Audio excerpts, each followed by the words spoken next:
and recover while we invite the next speaker to the stage.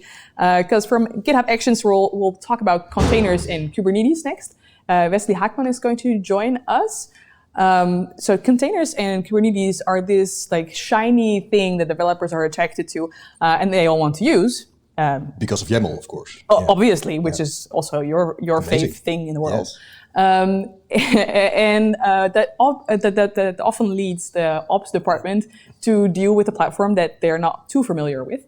And to sort of combat that and to give ops the fundamentals and the tools in hand to make sure that they can actually operate these things is Wesley Hackman, who is a Microsoft Azure MVP, also a lead Azure architect at Intercept. And then there were a lot of acronyms that followed.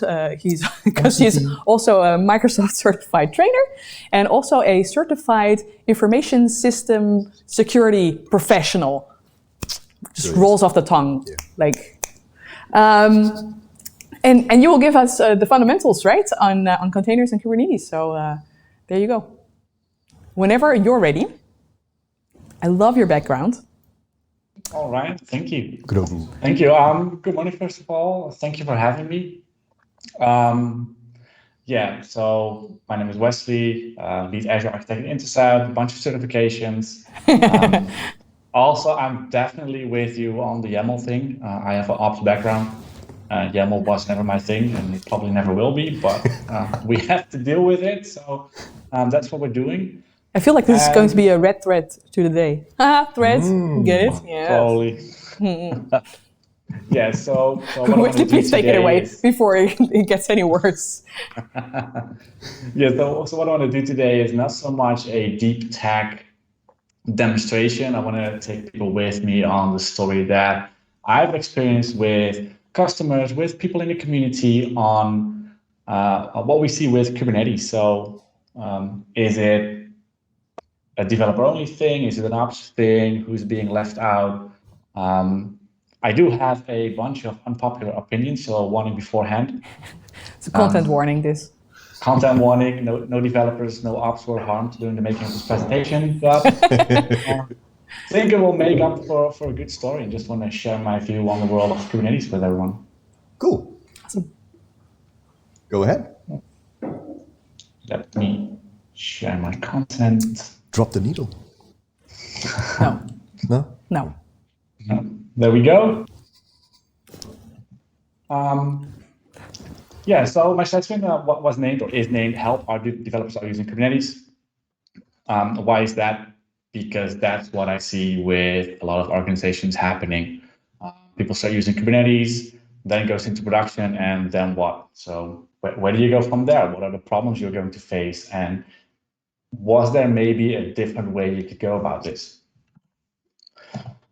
So we already talked about me. My name is Wesley. If you've got any questions, obviously you can put them in the chat. If you've got questions afterwards, send me a message on Twitter. I'll be happy to help you, happy to respond, happy to share my opinion. And then the agenda for today, we're going to look at a common scenario. We're going to look at the problem. And of course, we're going to look at the solution and give you some tips and tricks and advice on using Kubernetes and what you need to take into account when your organization starts using Kubernetes. But like I said, friendly content warning. I do have some opinions. No offense to anyone. No devs or ops were harmed during the making of this presentation. So before we start, we go back to a more basic question or a basic problem in organizations, or a culture thing, if you will, and that's the dev versus ops thing. And if you start using things like container technology, and those containers need to run, so you need orchestration, so of course you're going to deploy Azure Kubernetes Services, then who's going to manage that? And what I see is that dev versus ops problem becomes more evident when you start using things like container technology, because it feels like a really big gray area, but eventually it's not. So that's what I want to talk you through today. Let's first take a look at the worst case scenario. And I'm not saying that this is bad for everyone or this is the default scenario, but it is something you can come across or maybe will feel a bit familiar. So how it all starts, developers start using container technology. They've written an app, maybe they tried app services, maybe they've got some stuff running on-prem, and then they want to scale it, and then they want to have a better technology that's maybe faster, that scales better, that gives them more capabilities to do what they want. And Kubernetes is really accessible to developers, and container technology also is. So they usually start using container technology, they dive into it, they start using it, and then the ops team is like, wait, what's happening here? What are you doing? And then usually, because the developers already invest a lot of time in using container technology, they're like, well, don't worry about it. We got this. We will deploy it. We will see what happens. And then we go, well, popular meme, like a few moments later, a few weeks later, that's when the problem starts, the developers are like, well, that Kubernetes cluster, that container technology that we've written, it just went into production.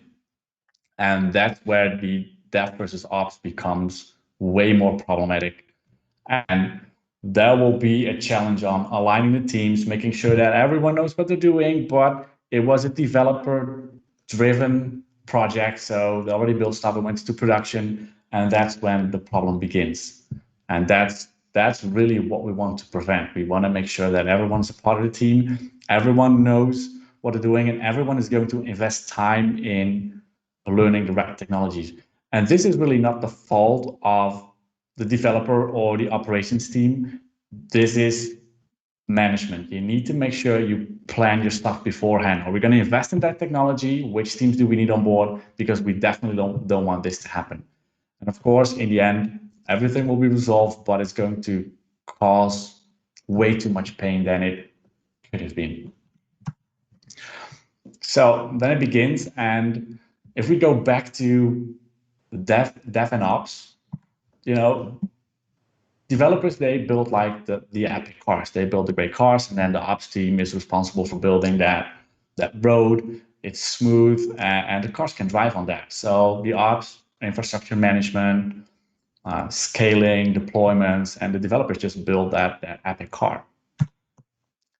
So the problem here is you can drive a Ferrari, but if you got a dirt road, it's going to perform pretty poorly.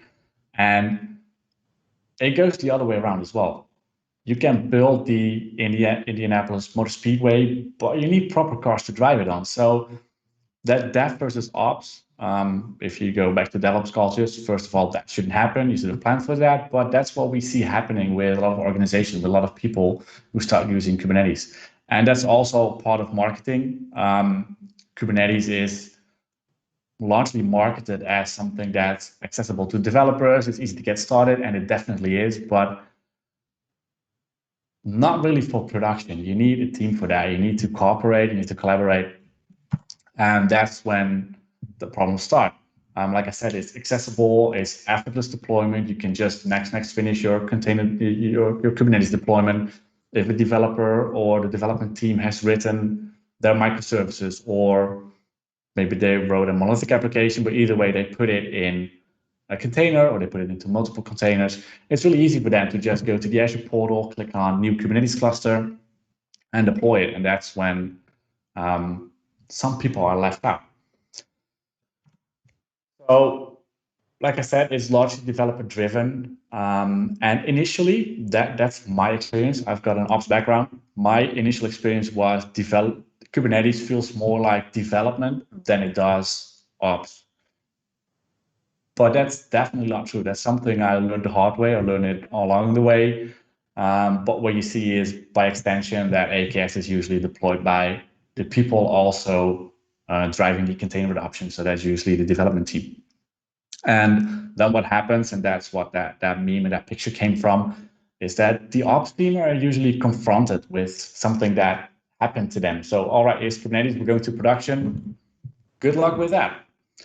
And this not only steepens the learning curve, because to be honest, giving a basic intro or giving you what you need to get started with Kubernetes, that's not going to happen in 30 minutes. You need way more time for that. You need to invest time. You need to test it yourself. You need to do deployments. You need to read up on a lot of documentation. And there is a lot of good documentation out there. But having a semi or fully production environment and being confronted with that, or maybe a production ready environment, that steepens the learning curve even more, because Kubernetes got so many moving components that you need to manage and that you need to automate the deployment. You need to have a plan for it. You need to make sure which pods are talking to which pods, which container needs to talk to which container. Do I need services? Do we need Ingress? And if it's already running in production or in semi-production, that makes it even more complicated. So it's better to just start from scratch, collaborate, have the ops team on board when it all starts. And why you want to do this is that I just mentioned that next finish deployment. So someone goes to the Azure portal, click on Kubernetes, deploy it, give the basic information, so only the required information, next finish deploy. That sounds pretty good, but then you want to add features. Maybe you need monitoring, maybe you need secret management, maybe you want to integrate Azure Key Vault, maybe you need multiple node pools.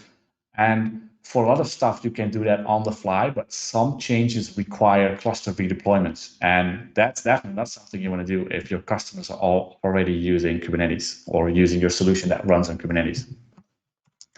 So, like I said, initially, Kubernetes feels more dev than ops. But if we look at the definition as published on the Kubernetes website, kubernetes.io, you can also find great documentation there. Kubernetes is also known as K8s, is an open source system for automating deployment, scaling, and management. And those are the keywords here. And that sounds pretty ops to me.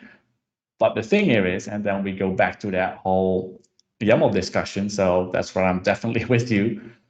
You have to write YAML code. And if you're a traditional ops team, if you do traditional infrastructure management, being confronted with YAML and managing an environment through code or with code, that can be quite challenging. So initially that feels like, well, that's more of a dev thing. They have to write code, but it definitely is not. And then we come to the next problem. Default AKS deployments are really not that good. And I don't want to be too negative about that, because you deploy them, they work. But for development and testing, that's great. But for production, you're going to miss a bunch of features. You want way more features than just what you get in development and testing. Well, there is a solution for that. And that solution goes back into your organization before you even start using containers. You need to definitely plan for this. You need to plan for using container technology. You have to acknowledge the steep learning curve, and you need to allow people to make mistakes. And that's also one of the good DevOps practices. You want to have a shared responsibility, and you want to have the team learn it. So why not have the ops team on board from the start, have them deploy the development cluster, have them play around with it, because they need to test and develop as well. They need to develop the code, they need to develop the infrastructure. And you definitely want to give them time and invest in training. What I've seen happening way too often is that people just get started and then it feels production-ish ready, so let's do it. And then they start running into bugs, they start running into scaling challenges. Oh, maybe my pod is not, it can't scale, my app isn't stateless, maybe you need a replica set, all that stuff. But that's the stuff you learn on the go, and that's what the problem is, because then you need to redeploy your infrastructure and maybe deploy a new cluster and test if it works there. So why not start with that from the beginning? And that's where that gray area should go away. And I don't want to be as direct as to say that developers should just write the container images or write the code, deploy the container image or publish it to a registry, and ops does the rest. No, it needs to be collaboration, but you do need to know which team has which responsibility. And if you give the right team the right responsibility from the start, then they will build that great motor speedway, and the developers will build those epic cars, and it will work. But that's something I cannot stress this enough. This is what goes wrong so many times. And then what you can see on social media or in email threads is that Kubernetes, it's too complicated. There are too many add-ons, there are too many features. I need all this open source stuff. That's not the problem. The problem is that people are confronted with it on the go instead of investigating the capabilities and planning for it. And then eventually what you want to do is definitely automate everything. So you don't want to keep deploying files manually. You don't want to do Kubernetes configuration manually. You want to have that from the start. And that's where you need to start. You're going to stop thinking about deploying that cluster. You're just going to go back to your software architecture, back to the solution you already built or that you are building, and identify your workloads. So what am I deploying? Is it a front end and a back end? Do I need a database? What kind of software architecture am I using? Is it microservices? They go really well in containers, but maybe it's a more monolithic application. Maybe it's message driven. That's all good as long as you know, because that will really, really result in your update scenario. If you know what kind of services you're running, if you know what your software architecture looks like, then you can determine your update scenario. And that's where you can actually leverage the power of things like Kubernetes and containers. If you know what you're doing, you've got the right update scenario, maybe you can just update that one specific microservice. You do need to write scripts for that. You do need to have a pipeline for that. You don't want to do that manually. But that all comes together when you start building the inventory and identifying the workloads. And once you got all that, and the ops team becomes more familiar with the capabilities of Kubernetes, how containers work, they deployed the demo apps. There's some great YAML definitions on the Microsoft Docs page on Kubernetes. You can just get started from the go, use all the technologies that you want to get started with. It will definitely help you. And then you can actually start understanding the solution. So if the ops team gets a request, all right, this needs to scale. We don't just want to run one pod. They learn how to scale a pod or how to scale the configuration. And then they can go back to the development team and write, well, we need it to be stateless. You can't hold any state. That's how containers work. That's how Kubernetes works. Is that true, or do we need to make adjustments? And then you can get that bi-directional traffic or bi-directional communication, and they will learn from each other and build the right solution. Then you start looking at the capabilities that you need. Do you need persistent storage? Do you need, maybe you need a service mesh. If you're using microservices, you want to have that great update scenario. A service mesh like Istio is a great solution. Definitely something you should look into. But those technologies all come after you've identified the workloads. And then as ops, this is probably something you're being confronted with regardless of the technical solution you're implementing. How much capacity do I need? So that's why you start looking at your node pools. And that's when, if I go back to the default Kubernetes deployment, you just get 2 default nodes, maybe 3 if you play with the scaling a bit. For what operating system do you want? Do you want to have Windows containers? Do you want to have Linux containers? How many node pools do you want? Maybe you've identified those workloads, and then the behavior for one workload means they only need a little bit of memory, but for another workload, maybe you need like GPUs or a lot of memory or a lot of disk or a lot of CPU. And that would be the reason to have multiple node pools, because the node pools is actually the virtual machine size. So it can be a standard DS2 v3, or it can be a standard, maybe a burstable machine for different workloads. But if you identify those, then you can deploy the right node pools, and you can be really efficient when it comes to capacity. And in the end, that will also have a financial benefit. If what you don't want to do, and this goes pretty much for all public cloud solutions, you don't want to scale for that peak. If you have a peak moment in your solution and that peak happens every week, then, and it happens once a week, then maybe you don't want to have that huge virtual machine running for the whole week, but only for those couple of hours. Or maybe you don't just want to have specific workloads, use that specific hardware. If you do that well, then you will have an efficient and financially interesting environment. So the node pool, it determines how much capacity you have. And this is pretty much the first thing you will look at when you're an ops team and when you start deploying Kubernetes.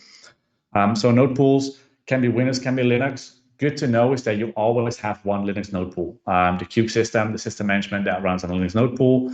So your first node pool will always be Linux. Then you can add a second one, you can add Windows, you can add multiple Linux node pools. whatever you want, it goes as long as you plan for it, because that's what you're going to pay for as well. This is actually the unit of pricing. And I just mentioned pods a few times, and this is where it gets a bit more complicated for traditional op teams. If you've never worked with containers or with pods, pods are basically the smallest deployable units on Kubernetes. And a pod can contain one or multiple containers. And this is where it also gets complicated. A pod can contain one or multiple containers. So the thing is, if you're using microservices and your whole solution is decoupled, then usually what will happen is one pod will contain one container. But maybe you've got two containers that are tightly coupled, that are dependent on each other, then you want to have those two containers in one pod. The reason behind this is that pods are also the things that scale. So and can be moved. So let's say I've got one node pool with 3 virtual machines. Pod 1 of my solution can live in virtual machine 1, and pod 2 can be scheduled to run on VM 2. If those pods both contain one container, I'm not sure how much I'm going to say container again anymore, but if they both run one container and they are tightly coupled and heavily dependent on each other, then there's actually networking and a virtual machine and a whole bunch of networking in between those two containers, which you probably don't want to have. So that's the reason why you would put two containers into one pod. And that's also the input that you need to gather from your development team. All right, is this tightly coupled? Is it decoupled? What is it?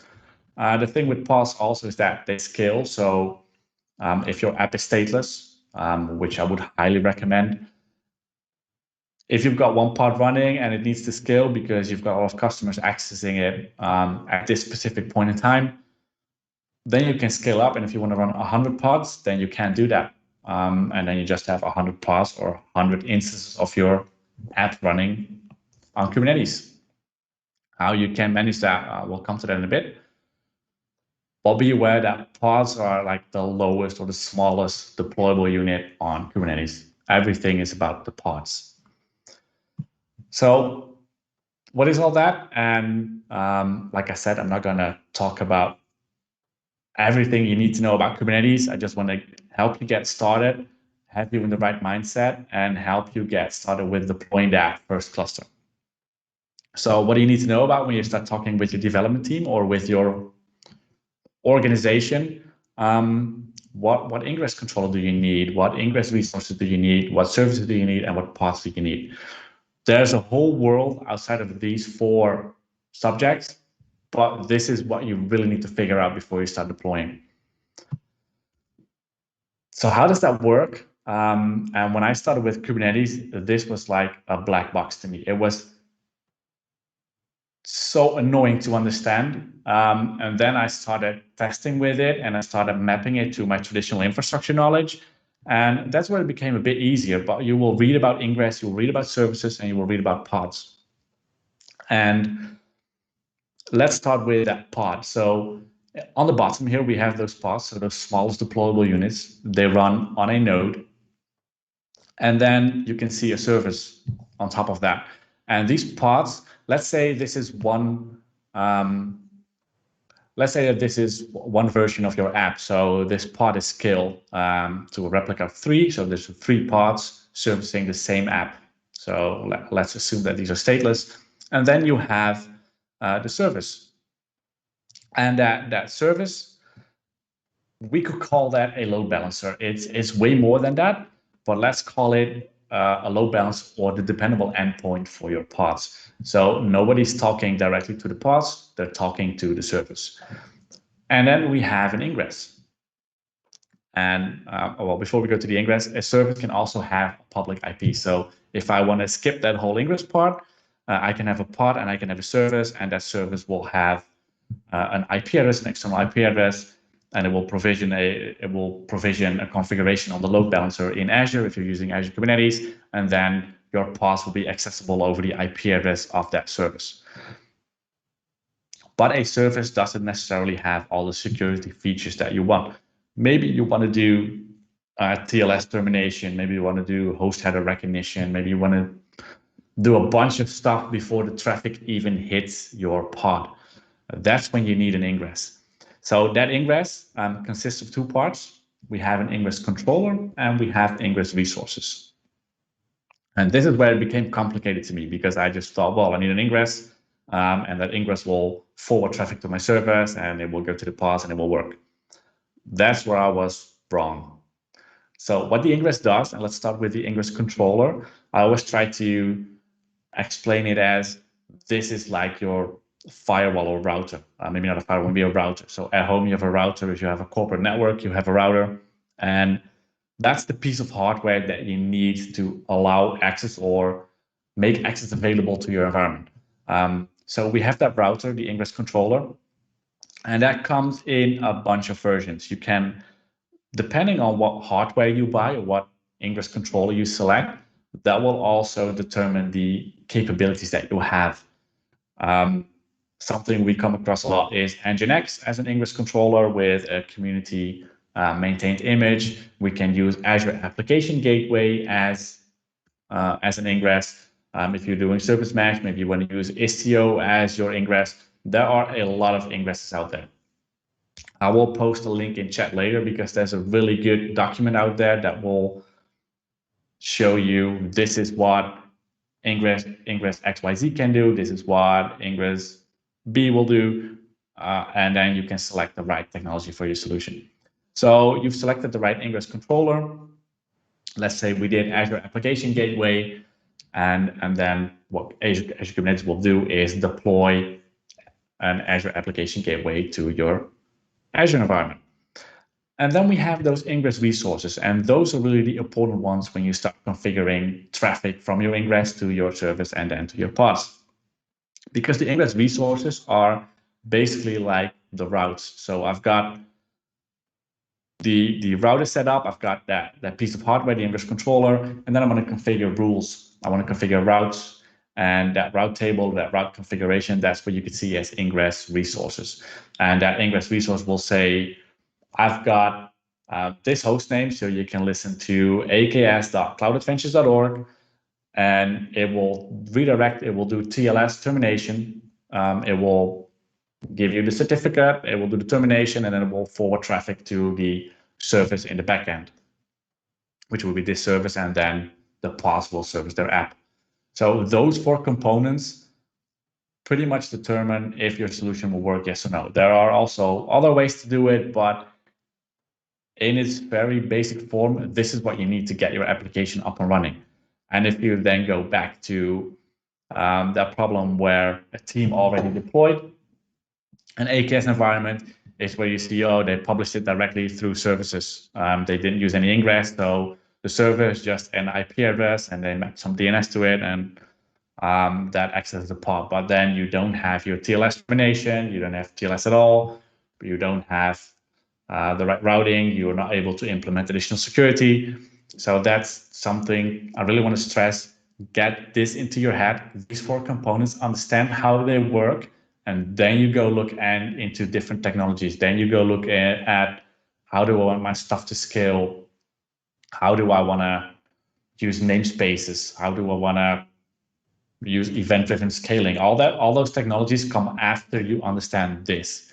And you can just do this by deploying Kubernetes to Azure, get the demo app from the docs.microsoft page, and it will deploy this for you. So you play with it, you test it, you break it, you fix it, and that's the start of your journey when you start experimenting with Kubernetes. So definitely, please don't do that next finish cluster deployment. I cannot stress enough. It's going to cause so many problems that you just want to plan beforehand. On the other hand, what you also want to do is automate everything. I mentioned it before, you want to have your whole deployment scripted. So what you want to do is be able to throw away your Kubernetes cluster, redeploy it, and have the same functionalities and have your app up and running. Because other than that being a good practice and help you standardize your solution, it will also provide you with a DR scenario, disaster recovery scenario. Because what if something happens in Azure West Europe, where I deploy most often?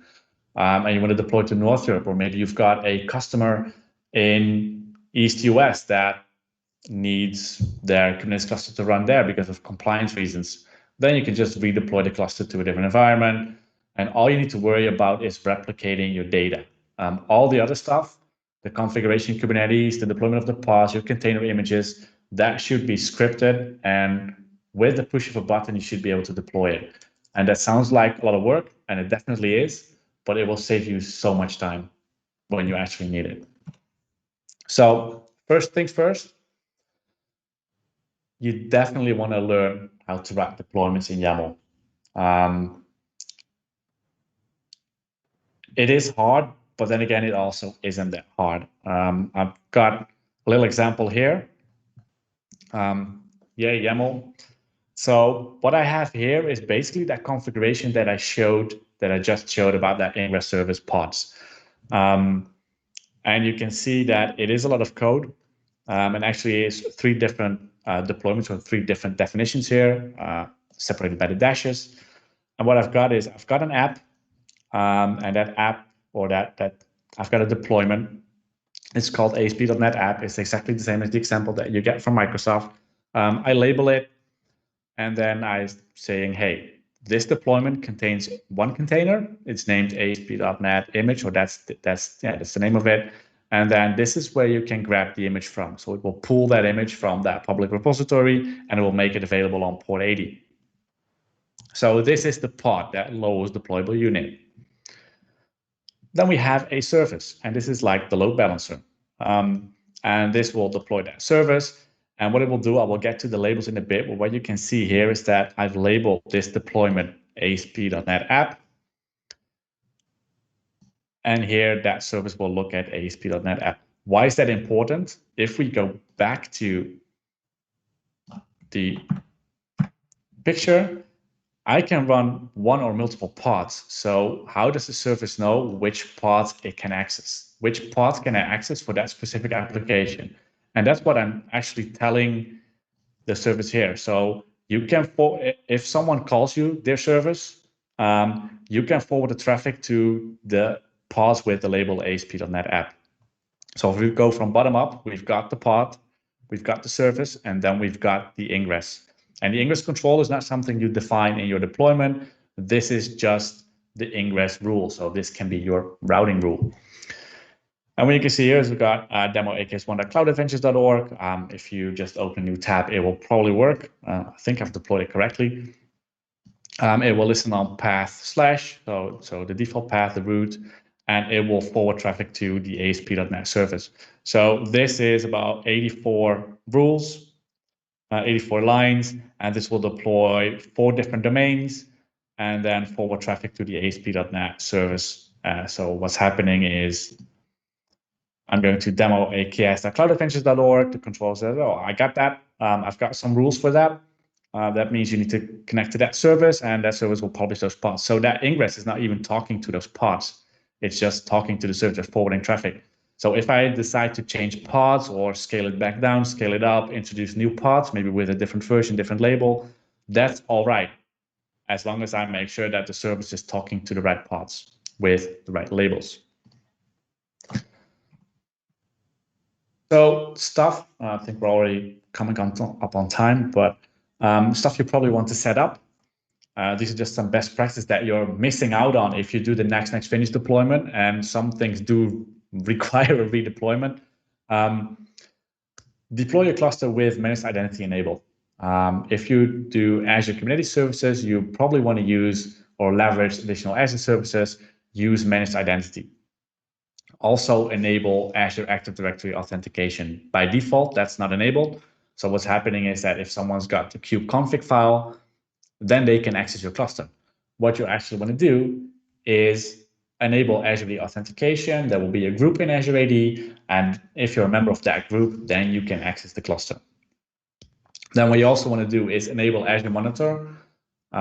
It's the click of a button, but I see a lot of people forget to do that. You definitely want to have insights into your container workload. So it is running. Now what? Is it performing? What's the capacity? Azure Kubernetes Service has some great workbooks built in. Can probably show you some of that. If I've got my browser here and I go, all right, so here's the app running, pretty cool. If I go to my AKS, and we scroll down a bit, and this is really scaled down. Let me, AKS, make it a bit bigger.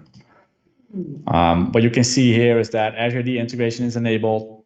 These are the node sizes I'm using. I've got the version, got some integration, which is Container Insights. And that means that if I enable Container Insights, all the logging will go to a log analytics workspace. So other than just the workbooks that Azure Kubernetes provides, I can also build some triggers or build some alerting based on what I see in my log analytics. So something that you want to do, and we will talk about labels, or we already talked about labels, but the importance of labeling is one, what we saw with the services. So I want to have this service talk to this pods, but also to keep identifying the workloads. If your solution starts scaling and you're running hundreds of pods, what is every pod doing? So just like tagging in Azure, what a lot of people forget to do, add labels to your app. Make sure you can identify it. And then you can also identify them through the log analytics workspace. So if I want to have a trigger on, hey, if the app with this label starts jumping up and down and starts restarting containers, I want to have an alert in Azure Monitor. That's something really simple, but really valuable. So enable Azure AD authentication, also disable the Kubernetes dashboard, because that is already given to you by Microsoft if you use Azure Kubernetes. Let me see if I can grab it up on the screen. Probably can. So the Kubernetes dashboard usually gives you access to a lot of information about your Kubernetes environment, but that is already done by Microsoft now. So that's the control plane you get in Microsoft Azure. You can see the namespaces, you can see the ingress, you can see the pods running, you can even show all the labels, you can filter on that. So that's basically a GUI on top of your Kubernetes environment. Then what you also want to do is integrate with Azure Container Registry. So if someone pushes their image to Azure Container Registry, you can add additional security there. So maybe you want to do vulnerability scanning on your images, Azure Container Registry, and then integrate with Azure Key Vault. And all that stuff is what you need the managed identity for. It's out of the box. It's still next finish stuff you can enable in the portal. But of course, after this session, you will do everything through scripting or through our own templates. Learn yourself some YAML. And the last thing I really want to stress, I've seen really large environments with hundreds of pods running. Please use labels. It's trivial to the success of your environment. If you, in a period of a year, when you start scaling your application, when you deploy multiple stuff, so the whole thing with containers is, hey, we started small, it works great, let's add more stuff. If you don't label it, then in a year's time, you will have an unmanageable environment. So please use labels. Thank you. Great. What was that last piece of advice again? I didn't get it. Labels, labels, labels. Use labels. Yes, that is great advice. Thank you, Wesley. This was a great overview. Perfect. We have quite some questions actually, so let's get through some of them. Bas is asking, well, he's actually curious what your take is on updating Kubernetes clusters in production environments. Do you have some tips on that? Yeah, so if you use Azure Kubernetes, obviously you can deploy it through the Azure portal, which works great. I have to say I'm a bit more traditional about it. So what I just talked about, I like the whole scripting thing. So I can script everything, I can deploy everything, I can redeploy my whole solution. I tend to do that as well. So deploy a new cluster with the new version, see if my solution is running, if I don't run into any troubles, and then it works, and then I update the production scenario. Okay, and then regarding tooling-wise, you mentioned scripts. So does it also include ARM templating or Terraform, or is it more like PowerShell or something else? Yeah, I think that's a matter of personal opinion. Kubernetes and Azure PowerShell, I'm not a big fan of that because we're missing some functionality. Azure CLI works amazing. Azure CLI and Kubernetes are really best friends. Cool. ARM templates, they work great as well, but if you want to have some logic in your deployment, it can be a bit challenging, but maybe a bicep in the future will be the solution to that. Because I personally don't want to end up with ARM templates that are multiple thousands of rules. And then scripting, it might be a bit easier. And what we didn't talk about today is things like Helm. Package manager. So you start with YAML, you start learning YAML, but then you want to scale deployments, you want to automate it, you want to have versioning on your deployments. And that's when you start looking at stuff like Helm. Cool. Thanks. I have one other question from Mark. It says, given the heavy support of Kubernetes, is the adoption of Swarm a fruitless exercise, or are there still compelling reasons to do so? Sorry, come again? So, given heavy support of Kubernetes, is the adoption of Docker Swarm a fruitless exercise, or are there still compelling reasons to choose Swarm over Kubernetes? I have to say, I played around with Docker Swarm, but I was never an expert at it. I just prefer Kubernetes overall. One, for all the community projects out there. If you want to do event-driven scaling, we've got projects like Kida, we've got service meshes like Istio. They integrate so well in Kubernetes.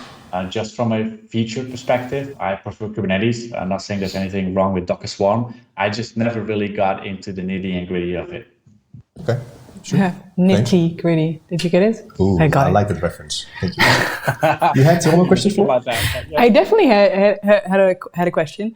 So yesterday there was a little bit of commotion on Twitter about the whole Docker being deprecated in Kubernetes. Can you tell us a little bit about what effect that would have for the casual user of Docker for it being deprecated? Yes. So what's happening is that in Kubernetes, Docker is being deprecated and will be replaced by Containerd.